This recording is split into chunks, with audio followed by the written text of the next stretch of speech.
right, we are live. Hello and welcome everyone to another Chat and Learn here with Power to Fly. My name is Mariella Marie, and as always, super excited to get started with you all and just to dive into this next hour. I've got my and ready. I know that our guest speaker is going to drop a lot. This is one of my favorite topics. I've been trying to release the writer within, during these crazy times. So I'm really looking forward to hearing what our guest speaker has to say about how I could personally, communicate better as a writer. So I hope that all of you who are joining today are ready with a fast writing pen or maybe a slow writing pen. We'll see what our guest speaker has to say about that. And, a blank sheet of paper or open up your digital notes, whatever tickles your fancy, and just get ready to dive in for the next hour. Now, before we get started, I'll just cover some quick how I'll feel comfortable and confident in this next hour. So you all are deciding to spend the hour with us if you're here live. So just want to take time to say thank you for that. Even if you're rewatching, you're taking time out of your schedules to learn and grow with us today. So thank you for rewatching this video. Now, if you're here live with us, you can participate in a number of ways. You can turn on your cameras if you feel called to do so. Again, I know that video fatigue is real, so no pressure to turn your cameras on, but I know some folks might need that extra invitation. We welcome you. We believe in visibility. We would love to share some face-to-face time with you. So go ahead and turn your cameras on if you feel called to do so. Otherwise, feel free to write in the chat whenever you have something you'd like to share, whether that be, your own reflections, your own tips and tricks, or any questions that you didn't get a chance to submit previous to this conversation. Please feel free to use the chat box so that I can raise those questions to our guest speaker. Now, as time allows, if you would like to hop off mute, I will give you access to hop off mute. Again, we have a lot of previously submitted questions, and I do want to make sure that we are honoring your time here if you're here live with us and you do want to hop off. Just give me a cue by raising your emoji hand. That will let me know you'd like to be added to the queue to hop off mute. If you don't know how to raise your emoji hand, no problem. Just write me in the chat, letting me know you'd like to hop off mute, and I will add you to the queue as time allows. Now, if you do hop off mute, you will be featured in our live recording as this is being recorded. And this is just also a nice moment to remind you all, if you signed up for this conversation, be looking out for a rewatch email. That email will include a link to this very recorded conversation so that you can take notes, rewatch it, share with your community, your colleagues, include any links to resources that our guest speaker might mention throughout the hour so that you can have easy access there. Now, if anyone has any sensitive information and you prefer to be kept anonymous, that's all good. You can find me in the chat box under Mariella Marie. You can write to me privately, and I will raise your question or your reflection and keep you anonymous. Now, the last thing I'll say is we'd love for you to follow Power to Fly on socials and subscribe to Power to Fly's YouTube channel so you keep up with all the great chats we've got in store for you. And if this is your first conversation where I'm moderating, I'll just take a couple seconds to introduce myself. So again, my name is Mariella Marie. I am calling from the mighty mountains of Patagonia in Argentina, the original lands of the Mapuche people. And I love speaking about the importance of emotional intelligence. And I think this is a great conversation to just learn more about emotional intelligence, as they call them, our soft skills here. I would, a lot of you who've joined these conversations where I've moderated before, that I like to call them essential skills or power skills. So if anyone would like to philosophize with me or, share actionable tips on how we can deepen intelligence, please feel free to drop things in the chat or connect with me either on LinkedIn, or you can go to my project's website that is called thepositiveforceteam.org, and you can reach out to me there, and I'm happy to continue the conversation. All right, so without further ado, I'm going to pass the mic to our beautiful guest speaker who's calling from Long Island today. Deborah, let us know a little bit about yourself, what you're excited to share with us today. And I know that you're really excited to roll into these questions that folks have previously submitted. So anything you'd like to share to help us set the stage, I'd love to hear from you. Well, the first thing is I just moved my hand because I was listening to you and my hand was in this position. So in that photo, it's really me. I must do that all the time. Always thinking. So I think what I'd like to share in a line or two about my background is it's been in women's media. So happy to be here today. And I worked on magazine brands that some of you might remember, maybe one of you might still be reading, and then worked on their digital incarnations for the future. And all the while, I was leading brands and then becoming the chief innovation officer for that global media company. There was a heart story that I had to tell about the mother that I had lost years before. And suddenly I got this idea that I was going to write a book. And that began a 7-year kind of parallel path creative journey. In today's vernacular, it was my side gig that just occupied so much of my extra time. And it took many twists and turns. I had to immerse myself in the world of writing in a way I never had before. I was a trained journalism major and in college, and then I was a marketing kind of expression person. But writing and unfolding a story for a reader was completely different. And when that book published 7 years later, it changed my life in remarkable ways, in ways I never imagined. It called Saturday's Child. It won awards. The Hollywood Reporter recommended it be a series. We'll see, miles to go. But I mention it because it was transformative and I had no idea. I was terrified, actually, and I had no idea what would come next. And then I had another light bulb moment, and it was all those lessons that I learned about the world of storytelling. Writing that first book made me realize how much non-writers would benefit if they knew what writers knew, because 98% of us are not going to write a book and don't consider ourselves to be writers. And suddenly I saw myself on this bridge between the abstract concepts of storytelling and making them actionable for your career, which of course is how I lived my life. So I did a mashup of the two of them and Authorize It, Think Like a Writer to Win was born, and it's why I'm here today. And the space I claim for myself now, and then we'll get to the questions, but I think this is interesting for everyone because I always hear questions, should I be a specialist? Should I generalize, a generalist, a specialist?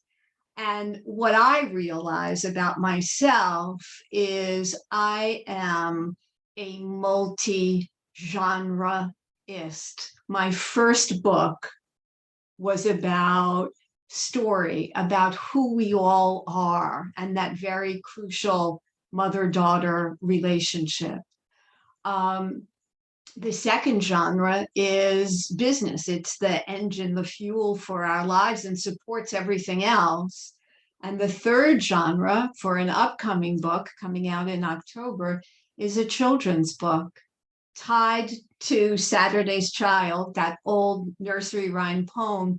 And children are our collective future. So by having a hand in each one of those three genres, it really broadens my perspective. And perspective is a key word for effective communication. So turning it back over to you. Yes. Well, with just that introduction, I already have a million questions, or at least a couple handfuls. I'll reserve those and have my personal time with you another time so that we can roll into questions that folks have submitted previous. And speaking of, going from the abstract to the, tangible, to the to the concrete, to the experiential. Can you talk about some of these abstract, key takeaways that you will then, help reveal and make them more, tangible for us? Sure. And I don't want to preempt the questions. I know a lot of the people who are on right now submitted questions to you. So if I go too deep in any one of these three right now, we might as well end. But I'd say that, the first bullet, what effective communication looks like. It looks like you and me. It looks like I just met you. I already can see you're going to be one of my favorite people, and we'll definitely have that one-on-one time.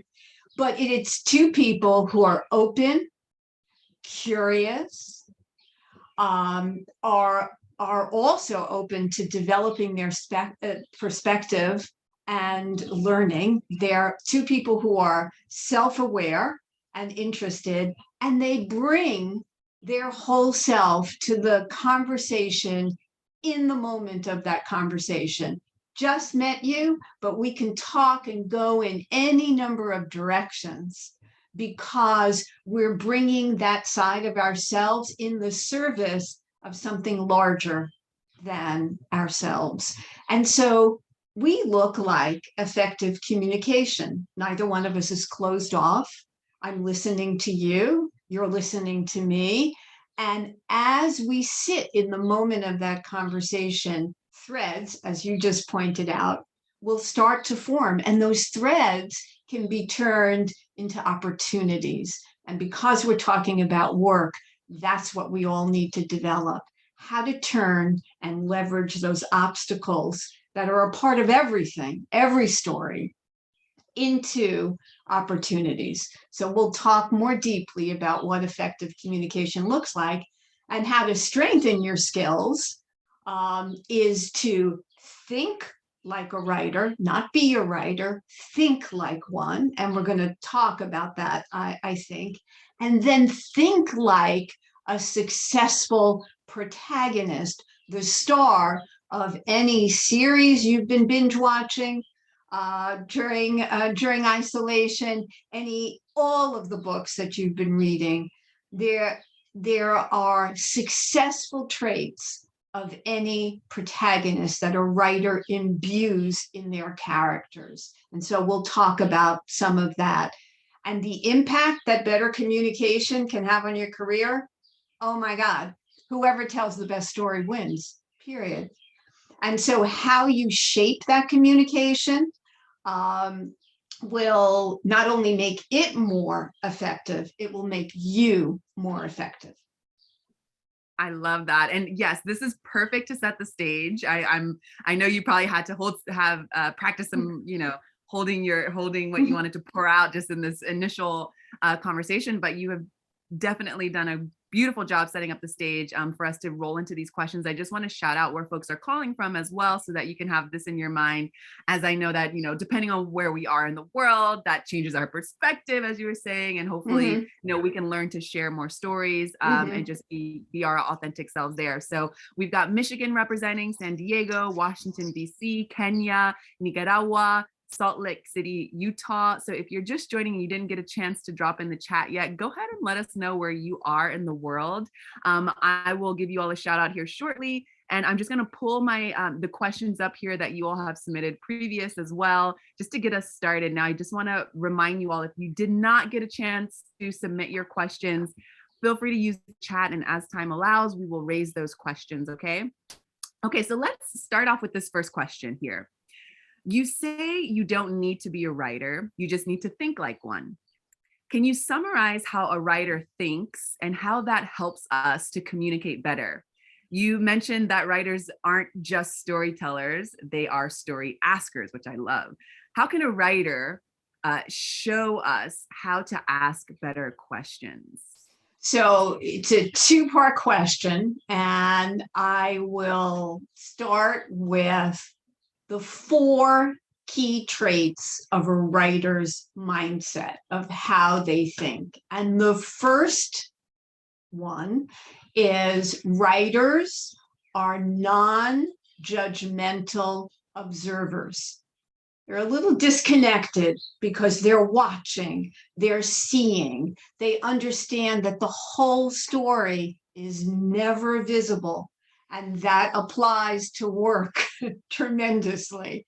And so writers, because the whole story is never obvious, they know that there are things in storytelling like unreliable narrators. Somebody may not be telling you the truth about something because that makes the story more interesting. Writers know all about blind spots. So when they observe a situation, they're doing it so that they can tell an authentic story. Because if a story isn't authentic, it's not going to be successful in any way for a writer.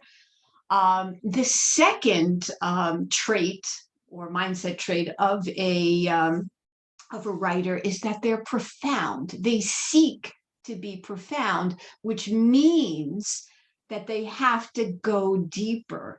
They have to move past sound bites and into substance, because again, unless they get into the substance of whatever story question they're answering, it's not going to resonate. It's not going to have impact in any way. So first, non-judgmental observers. Second is being profound. The third trait is to be both a creative thinker and a critical thinker. If whoever likes thrillers, on the line right now, to plot the thriller and keep you guessing and surprised, and then have it pay off, because there's always a breadcrumb trail in the book where you could have figured it out, but you didn't.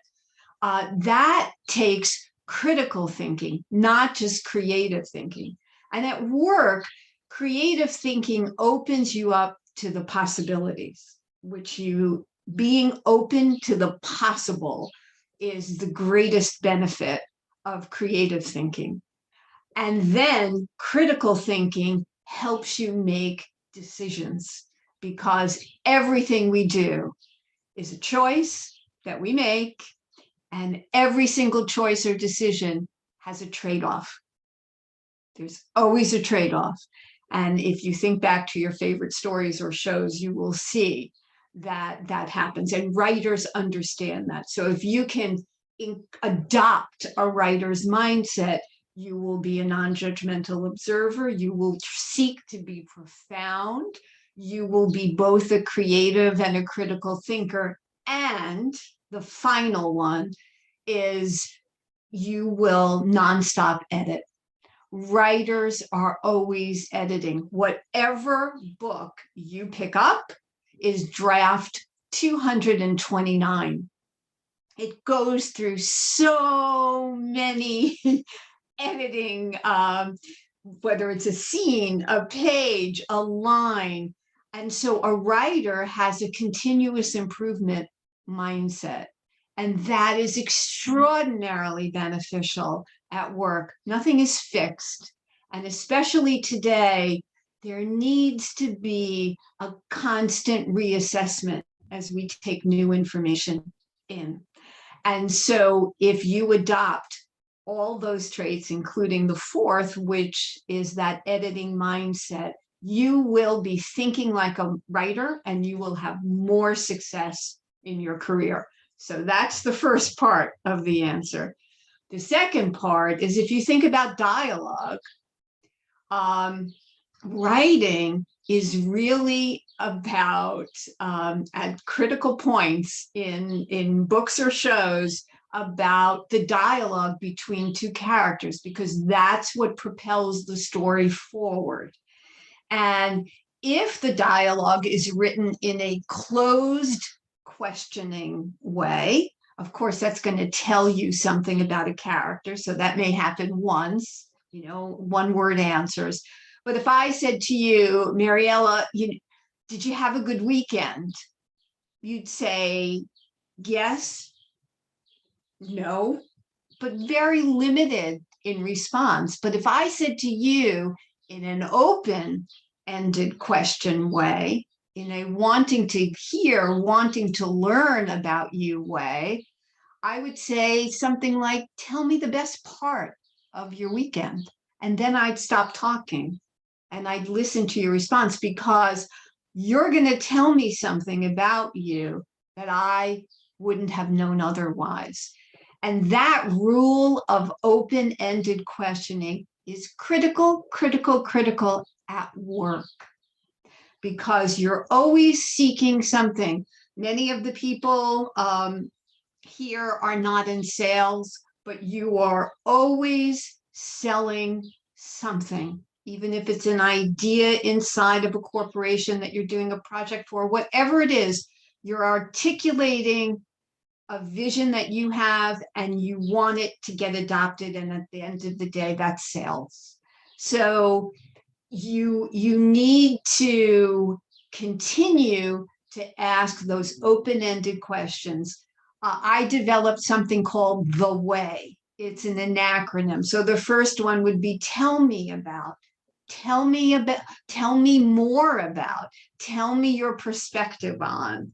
The H in the is how do you, because it's always about the other person. You're the star of your own life, your own story, but at work, you're a supporting character. So you have to solve a problem for someone else always. So how do you define the problem? How do you see this working? How do you view the next best step?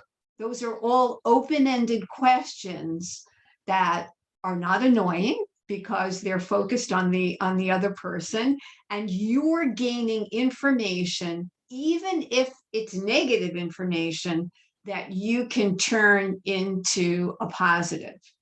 The E in the is explain or educate me on or enlighten me on, your take or one thing that needs to change or one thing you wish could happen. Like you're extracting information from the other person. There's so many of these. I don't want to go over on just this. So you give me a thumb sideways if you want to move on. But in the way, the W is what? What do you need? What do you see as the real problem? What does success look like? What are your concerns? What am I missing? Which is a big, big, big question to ask someone else. It takes a little courage sometimes, but it is so necessary to ask. The A is and. We all know about, you don't say no, but you say yes, and what else? And what else could make this work? What would improve the results? All of that is open-ended, and the why is the yes and. Always build on what someone else is saying. And when you say yes and throw something else into the mix, you give the other person an opportunity to build on what you just said. And that's the foundation of effective communication. I love that. And I want to dig in on one of the points you said there. For some who don't know about and using and instead of but, I actually studied theater and I love improvisation and comedy. Sure. So I know that, it is the golden rule to say yes and, because as soon as you say but, there's no more flow. I would just love there's no more conversation, right? Exactly. So for people who don't know, just to assume that everyone, doesn't have our background information there, can you explain, the importance on why I guess you chose to put two ands, you put, for way and yes and. So I love that you're actually elevating that, curiosity and adding an additional, I guess, factor to what is happening. I'd love to just hear you. Well, it's maybe there could have been an acronym. That was the only one that I could come up with, but it's so critically important that it appears in the why again, because yes, and you're always in that continuous improvement editing mindset that I mentioned. By doing yes, and you're continuing to refine an idea, and everything needs to be refined. And it ties to the first one, which is and what else, or all of that, and what am I missing? So think open-ended questions to elicit information for you, because information at work is power, which is another thing we've all heard. So true. I love that. You're hitting on a lot of emotional intelligence points. Totally. The self-awareness being, maybe even the key point, because if we are self-aware, we're more willing to have these open conversations because we don't need to defend something about ourselves that we're unsure Sure. about, that we want to have the mask on to, keep from sharing our authentic self. So I love that you are highlighting that self-awareness piece, and that also, asking the questions and keeping it open to continue to grow and mold and shape things together, because otherwise, we're just taking demands or commands from someone else and not feeling valued by giving our perspective. So I love that. I love what you're saying. We've got folks writing in the chat. Don't stop would love a list of these questions. So don't worry, you all are going to get a rewatch email. And Deborah's going to, add any resources. And actually, this is a great moment to just, before we move on to the next questions, I've got some private messages here about your book. People want to know more about your book. So can we, have a little second to speak about this? I mean, that's entirely up to you. We can do it at the end. I'm happy to give time now. It's here. It's called Authorize It. Think like a writer to win at work and life. I teach workshops to corporations who hire me to level up their employees. And so you see all these sticky notes because we often do work straight from the book. It just won an award. This gold seal here is Best Book 2021 for Business and Careers. You can find it, in today's world, you can find it online. And I think we're giving one away today to one lucky winner. I think Paloma is going to take care of that. Awesome. Great. So be looking out for information there in the rewatch email so that a lucky winner can get one of these beautiful books. I love that you're putting it into practice with the work that you're doing as well. All right. So just because can I do a yes and just yes. one moment, because again, this is important for those of you who have work conversations all the time. You said something that triggered an additional piece of information, and that's the self-awareness piece. And I don't know if we have a question on that. Effective communication really requires you to embrace a key storytelling lesson, and that is understand your characters. You need to understand the people around you, the role that they play for you, even antagonists that are in your life at work. If you reframe it to think of them as there for a reason, they're teaching you something about yourself that you wouldn't have gotten to know otherwise. You can reframe that kind of toxicity, but all of it resides within you. There's a self-awareness piece and a self-regulation piece at work and a self-direction piece. It's all coming from you. And in terms of self-awareness, the character you most need to understand is yourself. And if you think about a shadow on the sidewalk blocking the sun, that shadow is caused by the obstacle that is you. And we are so often in our own way in life and at work. And so I didn't want to, you made a very insightful point in response to something that I said. And I want to put out there that all of this is empowering, but it all comes from you. It's not happening to you. You're the protagonist in your story. And if you think like a writer, that's going to help you to be objective and independent and owning your own narrative and releasing your preconceived notions. And it's going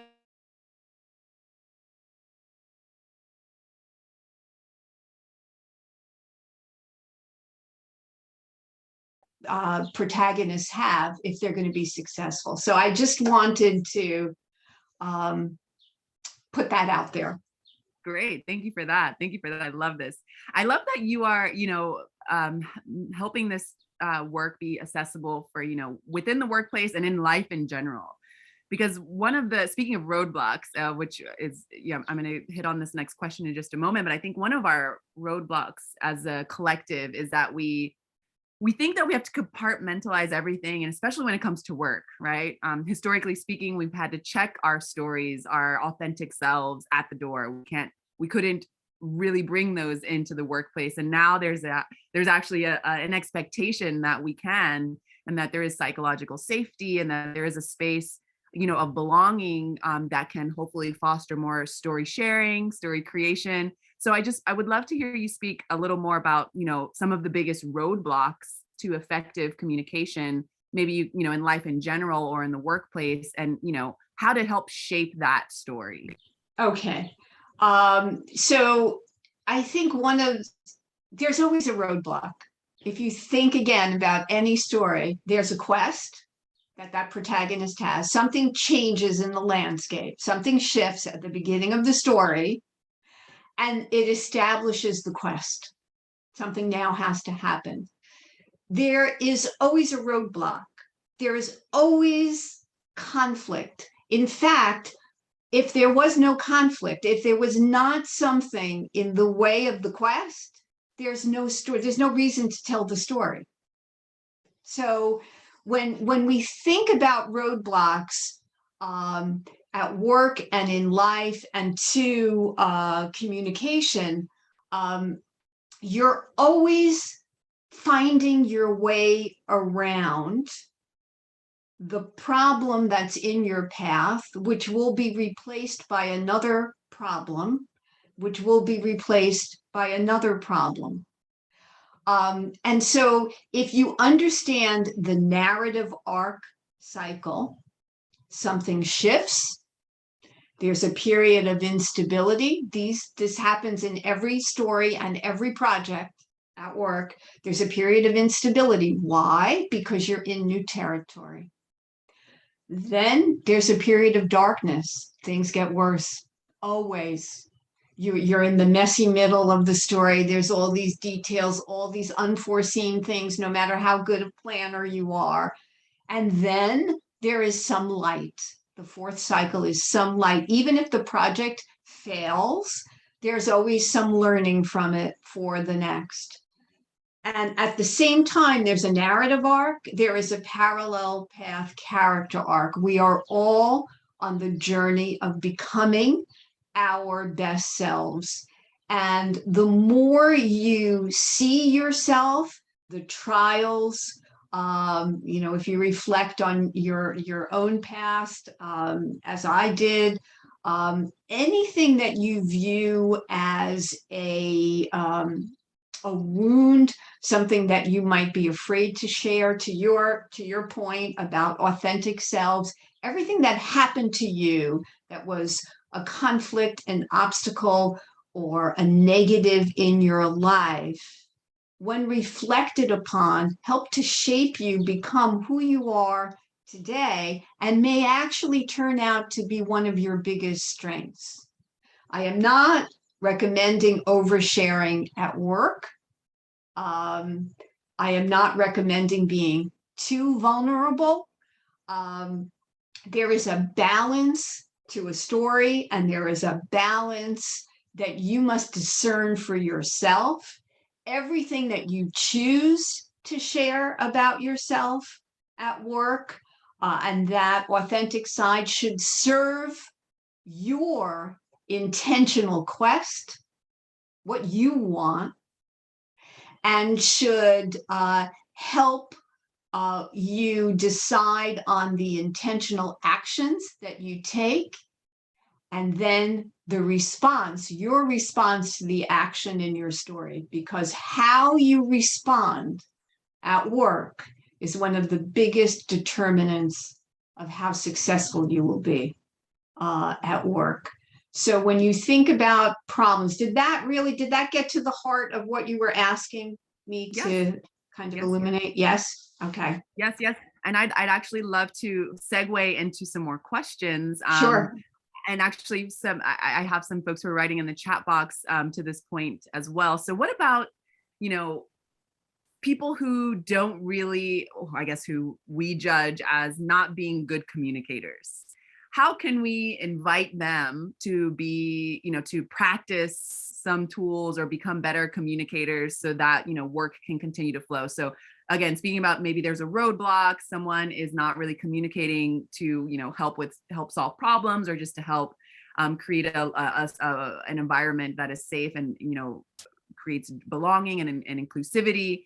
So what are some tips that you can recommend in that instance? Well, I'm going to kind of flip that question because it's very hard to kind of take on the mantle of trying to make someone else a better communicator. Certainly, if you're a leader and you're on a team, I would never isolate the bad communicator and try to help them.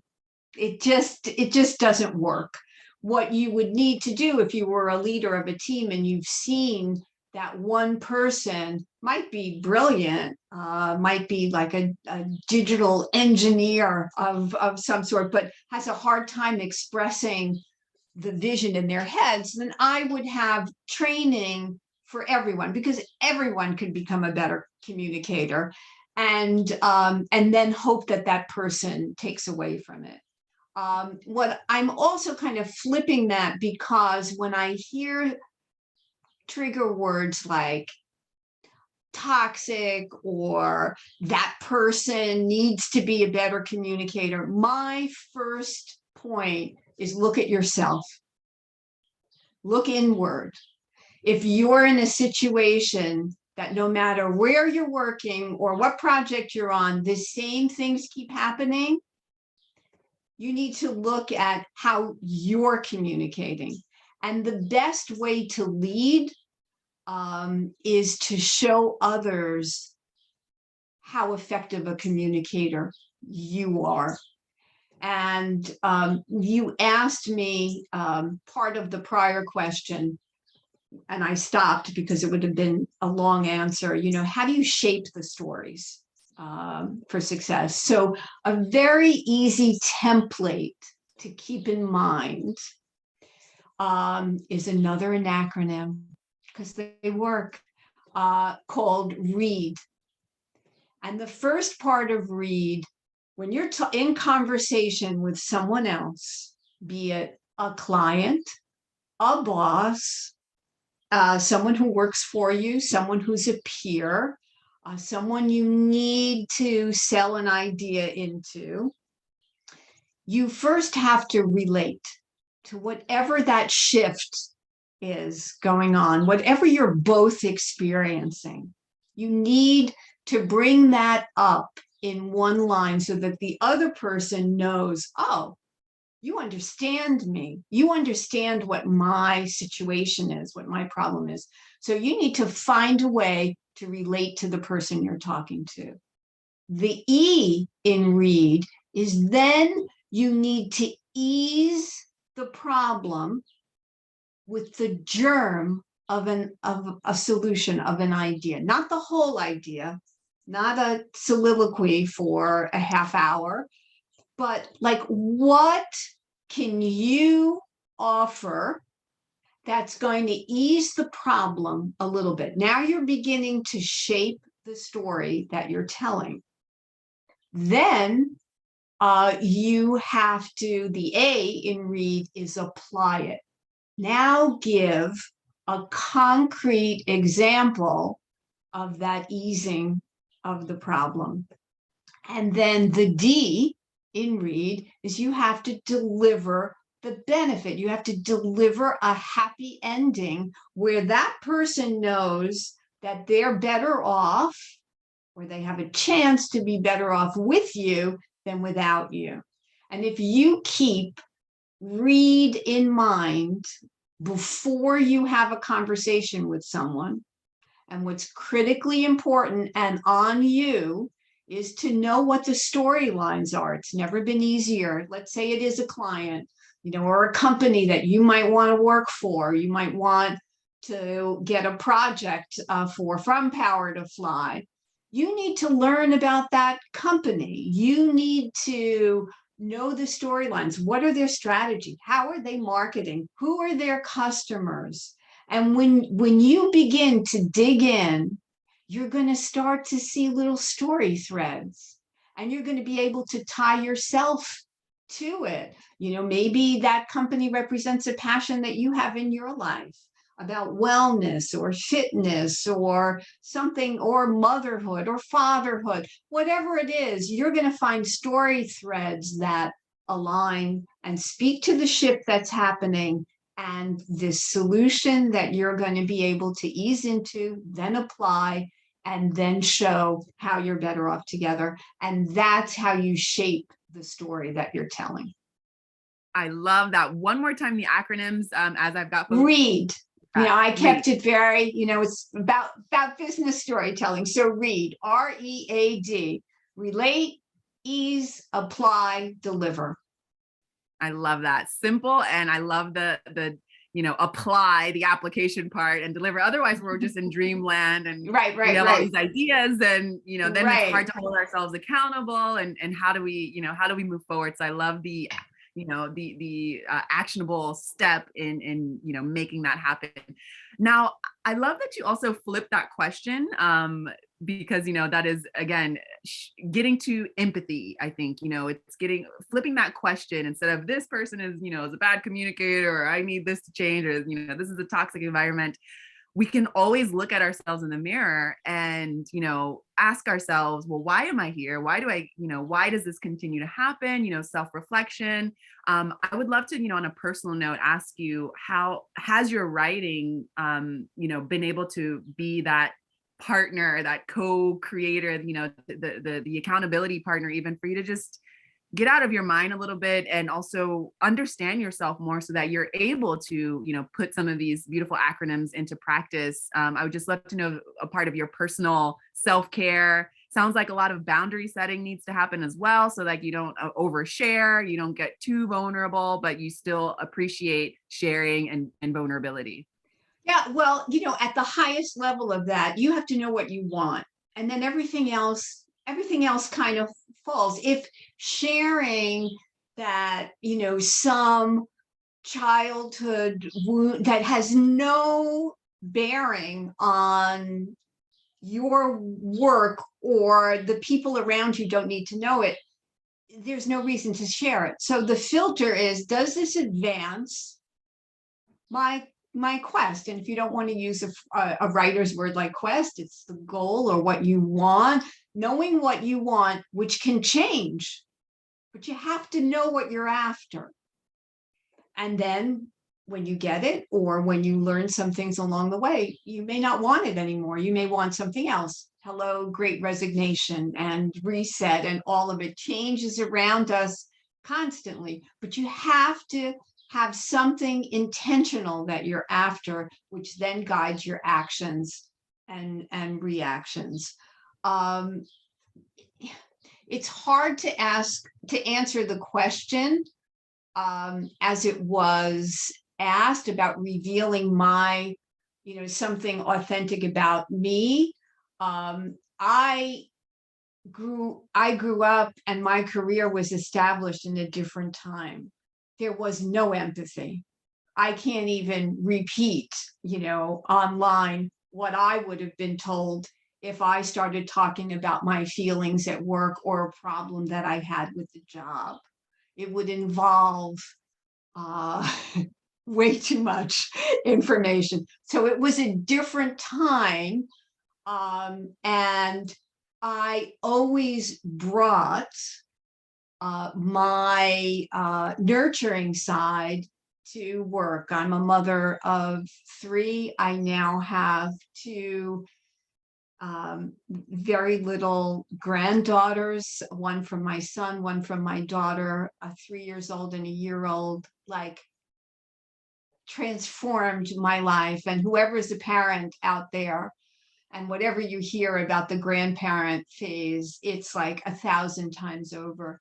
And so when they were born, it shifted me once more, and kind of gave birth to that children's book that's coming out.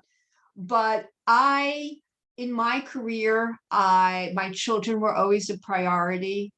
30 years ago, I worked 3 days a week and negotiated something. So I was a pioneer in that space. There were not as many women in media as they are today, which seems to be, like almost 100%. It was a different time.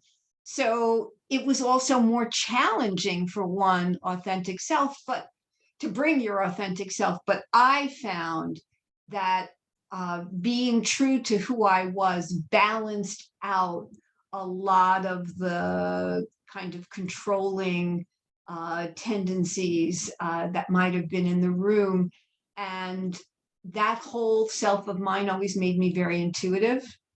And so I found what my strengths were within the world I was in. And then I used those strengths to move the story forward for everyone. And, over time, I was well rewarded for that because I brought a different perspective. As at the time one of the only females, and I wasn't hiding that perspective. I was a young mother. I married right out of college. That's who I was. That's how everybody knew me. And I kind of brought that sensibility to the office, and it worked. And now I see myself much more clearly than I saw myself then. Again, back to that word perspective. It's hard to see yourself when you're in the story and you're on that character arc. The books that I've written now, I never could have written 10 years ago or 15 years ago. I didn't have the perspective to write them. So that's good news for everyone here, because in this accelerated world that we're in, there are going to be 3 careers that could be totally different from the one before, but are all incorporating building blocks from everything that you've ever done. And I'm so grateful for my media career because it wired me to think a certain way. And that wiring is just very important. So, I love Q&A because I love in that moment, like getting a sensibility of who's on the call and who I'm speaking to, and then getting the question, because I was trained to walk into a conference room with any one of our advertisers, clients, listen to their problems, and be able to come up with a solution for them and why they needed to be with us. And you don't even realize the training it's giving you while you're in it. It just seems like a big headache and responsibility, but it was just like an unbelievable breeding pool for ideas.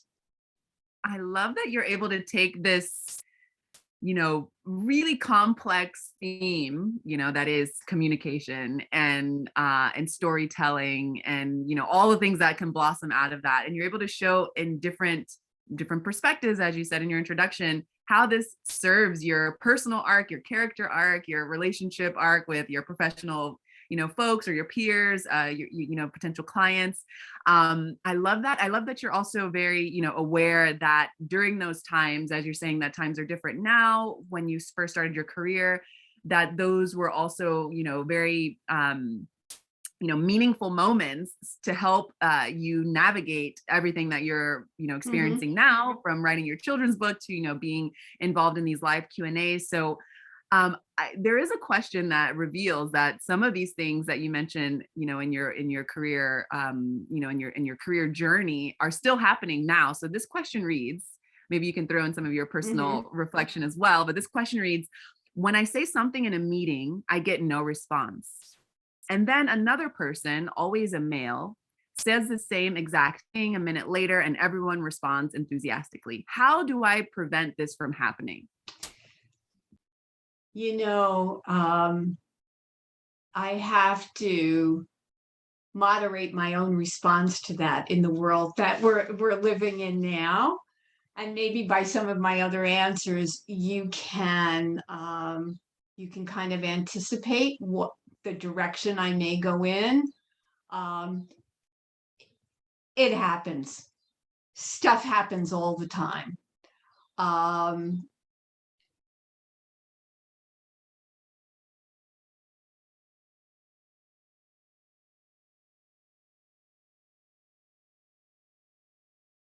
And it's happened to all of us. But if that's a situation that you find yourself in repeatedly, I would do that reality check. I would say something I'm doing might not be working to serve me. I would observe in a non-judgmental way those other people in the room, because there must be other women in the room who are making points. In today's world, has to be a fact. So I would take a step back and hover at 40,000 feet and take a look at the dynamics. Try to get into the perspective of the other characters in the room. And I would try to take a look at my own blind spots, ask myself that question, what am I missing here? Because if I have good ideas and someone else is saying the same thing I'm saying, so it is a good idea, and everybody's saying, oh yeah, let's do that. If that keeps happening, then you need, before you say, oh, it's because a male is asking the question, or it's because I'm female, I would just take a look and say, what can I change? What can I try to do it differently? That would be my first fallback position. And if it's something that is beyond you, and it keeps happening and it's causing you all this angst, then hello, great resignation. Hello, opportunities. It's time to try something else because it's just not the right fit for you and for the strengths that you're bringing to the table. Is that, would you like to chime in on that in any way? You know what? I think that, I really respect your response because it involves that, self-reflection piece. And also I love that you said hovering, several thousand feet above. It just, to open that perspective so we don't get lost in, making quick judgments or, maybe, not protecting ourselves to a certain extent. So I think, one thing that I would recommend, and actually I just had someone private message me if it's okay to share their LinkedIn in the chat. And I would say, for those of you who are listening now, please feel free to share your preferred ways of connecting now in the chat so that you can, we're all clearly here on how to communicate, better, whether that be in the workplace or with our, in our own personal lives. So I recommend you all dropping your preferred ways of connecting, whether that be your LinkedIn's, your websites. Click around, respectfully reach out to folks. And if you are finding, any comfort, in asking these questions, these open-ended questions with folks who are on the line now, who have just listened to, this conversation, you all can practice. I will also drop my LinkedIn in the chat. We'll for sure, connect you with Deborah as well, so that you can continue the conversation with her, as we've only got about 7 minutes left. And Deborah, Oh you are opening up so a bunch of windows. Yes, I love it though. Of course, I'm on LinkedIn, and there's one addendum to that question, and the last question, because it is an important one. In every story, we've all heard the expression "show, don't tell." Right? You can't tell someone you're a problem solver. You have to show them that you're a problem solver. And for protagonists, I've come up with the 3 Ps. These are just things that you should remember at work to demonstrate your value. And maybe this is the best, end note. And you know what? If you wanted me to do another session, I'm seeing the chats and it's warming my heart. If you want me to do another session, I'm happy to do that for Power to Fly and for Catherine, your founder.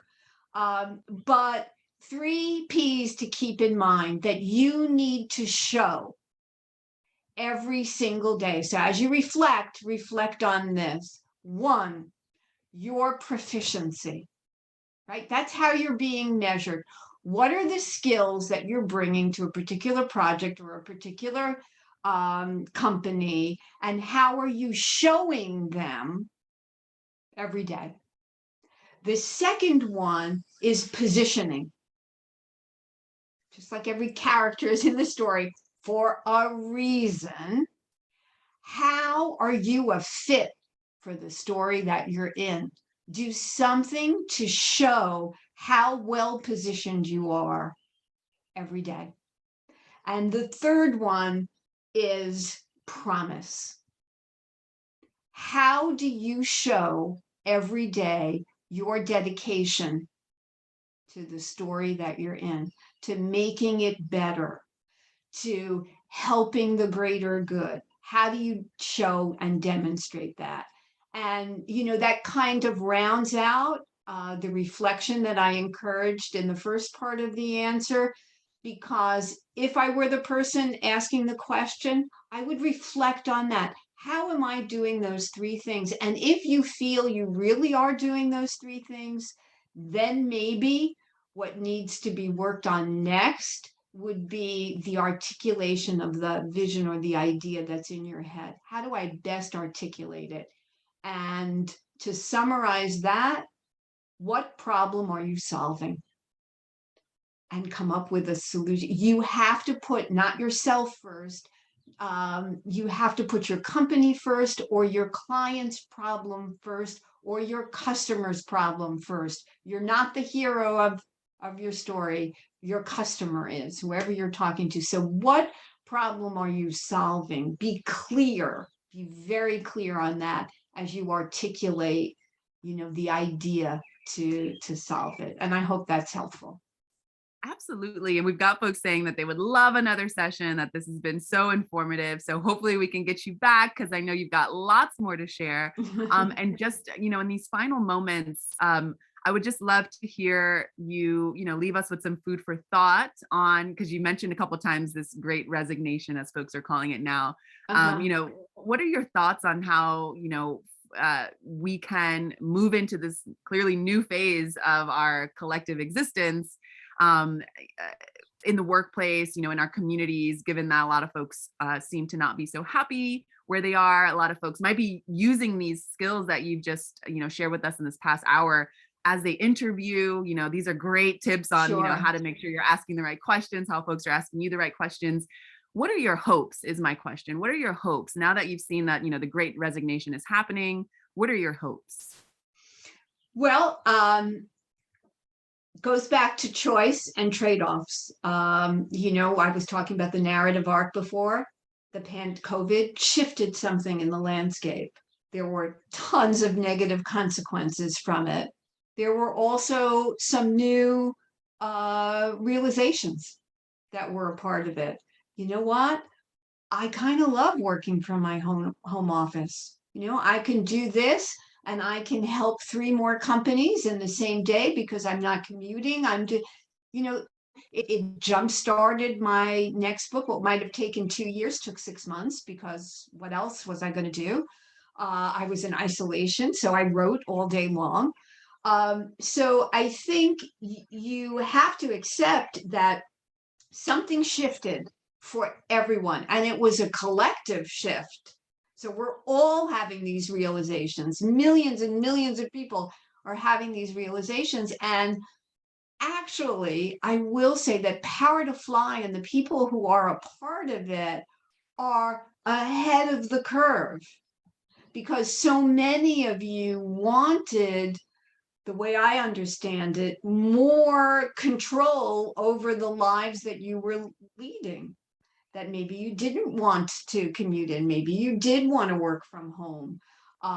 Maybe you have families or you're caretakers. Whatever the reason was, you were really ahead of the curve. You had realizations before the pandemic, because to my recollection, Power to Fly has been around for what, 7 years, something like that. So you guys are ahead of the game.